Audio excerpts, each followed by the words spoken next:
Hello everyone, welcome to Durrett Sig. I'm sorry it's been a while, been pretty busy, but let's get started. So I'm not going to do my usual NFL takeaways, one phrase summary for each game like I've been doing all season, mainly because with Week 18, you get a lot of, teams either playing starters, then backups, or some backups, like the Cincy Cleveland game or, Green Bay Detroit type of games. It's just like, not really much to say about those type of games.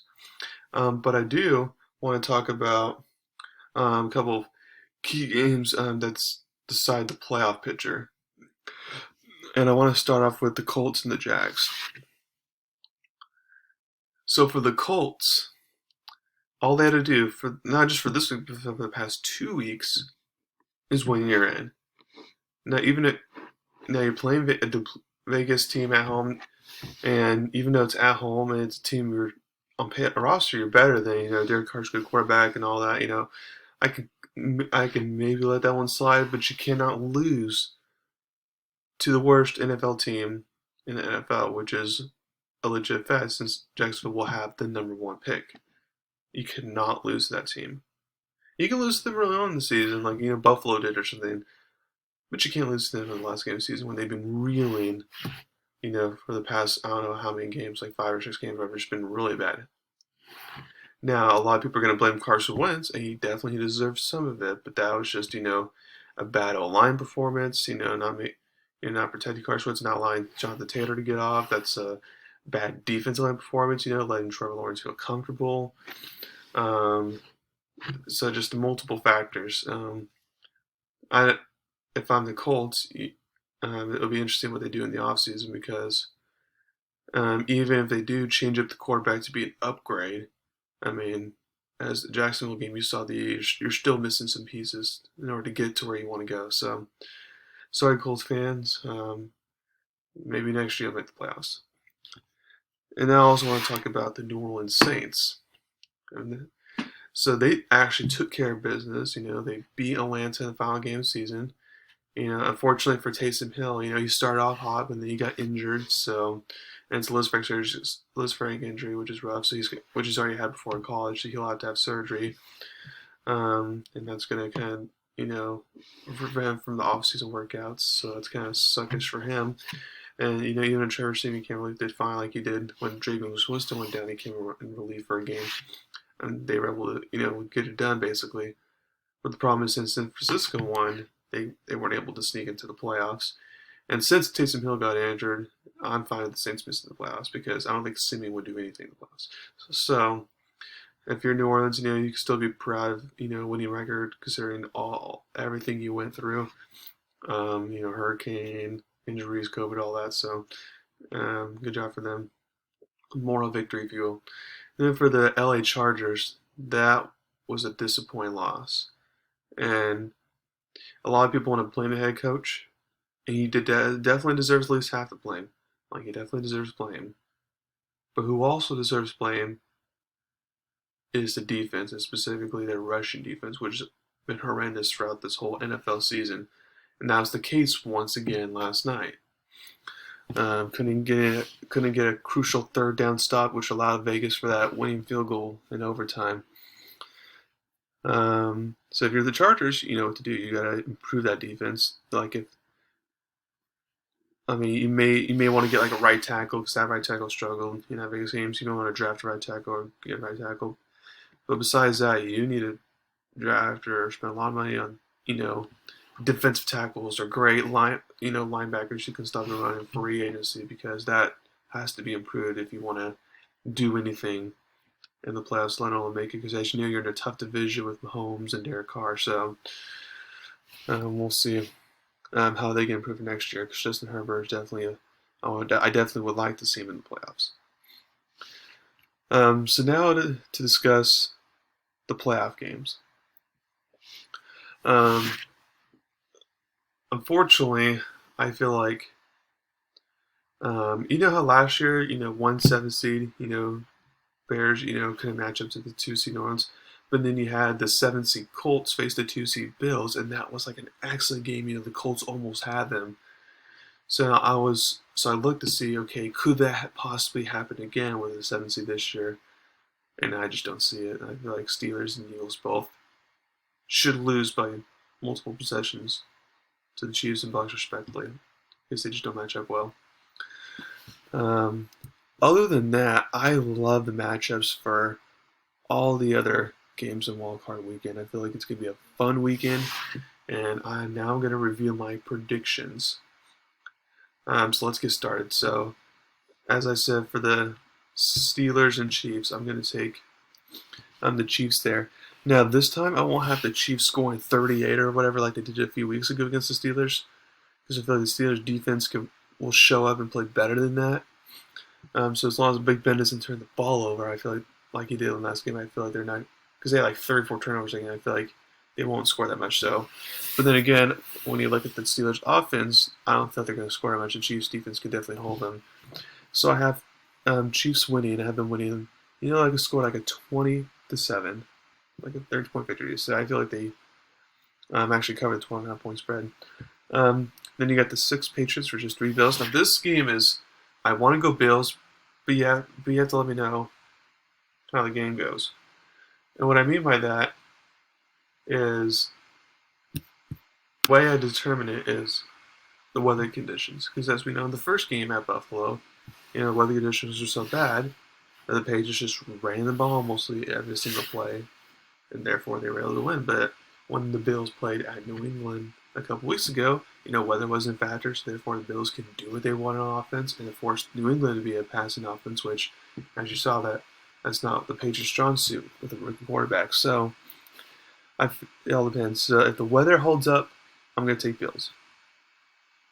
Especially, Patriots play rookie quarterback. Rookie quarterbacks in the playoffs, typically don't have much success. Now, however, if you tell me it's a bad weather game, I would actually take the Patriots for an upset.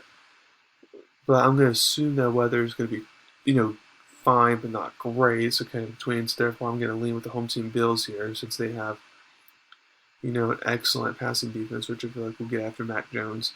So I have them winning a closer game than last time, just by 4 points, 20-16. Next, you get the 5 Las Vegas Raiders versus 4 Cincinnati Bengals. Now, a lot of people feel like this may be a blowout, but I feel like it will come down to a one-possession game, because I respect Derek Carr, what he's done throughout the season. I respect them, for fighting just to make the playoffs. So I'm going to take the Bengals here in the end, because, Joe Burrow and Jamar Chase, that's just too much of an offense there. Now, the one advantage that the Raiders have in this game, especially, is that Max Crosby against that bad Cincinnati line. If he can, cause havoc for Joe Burrow, then that's how the Las Vegas Raiders are going to stay in this game, which I feel like they will be. In the end, I feel like Cincinnati will make a play late or two to hold off and get the win for their first playoff win in a very long time. They're going to have Bengals winning 24-17. So then in the NFC, you get the 7 Eagles, 2 Bucks. Sorry, just basically gave it away earlier, but I feel like the Bucks should win this game easily. Now, because Philly is a heavy run-oriented team, the one advantage there is that it can make Tom Brady just stand on the sidelines while Philly controls the clock. But the problem for Philly is that Tampa Bay is a top 3 rushing defense. So it's like, you're not just going to run the ball over them like you can for other teams. So therefore, it's going to make Jalen Hurts to be a passer, and as we know, I don't trust him in that regard. So I have Tampa Bay winning by 2 possessions, 24-10 type of game. Next year, 6 49ers versus 3 Cowboys. Now, this game could definitely go either way, because, the 49ers offense is so explosive with Deebo Samuel, Ayuk, and Elijah Mitchell. As we see Jimmy G in 2-minute drills, for whatever reason, he comes alive. And then for the Cowboys, I know they played basically a backup Philly team last week, but I like what I saw there. Now, having no Michael Gallup's bad, but at least Cedric Wilson can step up. And as long as, Pollard and Ezekiel both can give you something in the run game, if they can just give you something in the run game, then I'm definitely going to take Cowboys here, because I like the defense in this matchup. They may give us some rushing yards, but I feel like in the passing game, while the 49ers line is not bad, I feel like the Cowboys can get after Jimmy G versus like a Colin Murray. With Colin Murray can get out of pressure super easily. Or Tom Brady, who's just known to get out of pressure using quick throws and stuff like that. Like, I feel like Cowboys are going to learn from their mistakes against that Browns game. Now, Of course, it's going to be a close game, come down either way.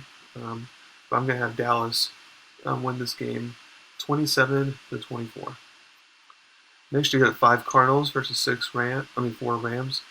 And now this game can also go either way. A lot of people think Rams should win automatically, because the Rams are the better team. The Cardinals have been struggling. It's just like, well, Matthew Stafford has been struggling, first of all. And second of all, Matthew Stafford, has been in the playoffs a few times. And like Colin Murray, he's never won a playoff game. So it's like, I'm not sure what to expect with Matthew Stafford in the playoffs. Well, I mean, you think he'll be just fine. You think he'll get it together. But it's like, I can see the Cardinals getting the upset here, especially J.J. Watt's going to be back for them to prove leadership, brings something on the defense, which defense has been lacking a lot recently. Desmond needs something on defense. And they have enough weapons on offense. Now, of course, you don't have your number one guy, DeAndre Hopkins, but you have enough weapons on offense to do something. So it's like, I can see this going either way. Especially since Arizona's also a better road team than home team. But in the end, I'll stick with the Rams here. And I have them winning 30-24. So that means that I go chalk for this week. So I don't have any upsets at all.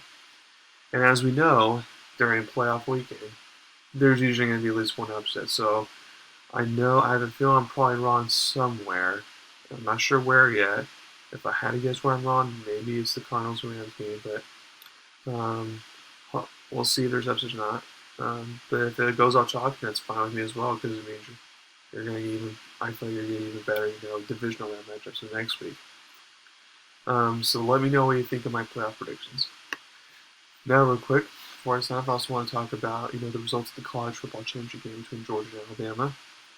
Now, I picked Alabama to win, but that was either game where I flipped a coin, and if the coin told me to pick Georgia, I would have been fine picking Georgia, and vice versa for Bama. Now, the reason why, I'm fine with picking Georgia is that they're the better team, overall team. But the reason I was also fine picking Bama, which I ended up doing, is because you get the head coach, go head coach, and then Bryce Young's just a better quarterback since about it. So I was like, okay, that's my favorite. But once Jameis Wilson, the wide receiver for Alabama, the best wide receiver, went down, along with Magino being out for the past couple weeks, it was a game changer. And that allowed, but then not only that, but also Georgia, in the first half they weren't really doing much, but the second half they finally started winning the line of scrimmage and the rushing attack and all that started to come alive, and that's how they're able to open things up. So congrats to Georgia for finally winning a championship. It's been elusive for them for the past, 40 years or whatever it is. But I'm glad they finally won, because I do like it when someone else besides Bama wins, because it makes it a little more interesting. Although I do expect Bama to be the favorite next year, because you're going to return, star defense player Will Anderson. You're going to return star quarterback Bryce Young. And with the offseason to develop wide receivers, they should get better in that regard. So as long as their O-line and D-line, but especially O-line, can improve from this year, then Alabama should be the favorite once again next year. We'll be back in the championship game. Georgia, since they're going to lose a bunch of defensive players, I can't say the same thing for them. We'll see how everything goes next year. I'm definitely going to come out with a way too early. Top 25 way too early. College football predictions coming up soon, so stay tuned for that. Thank you very much for listening to my podcast today. Please subscribe to my channel and learn about me. Thank you very much. Have a wonderful day.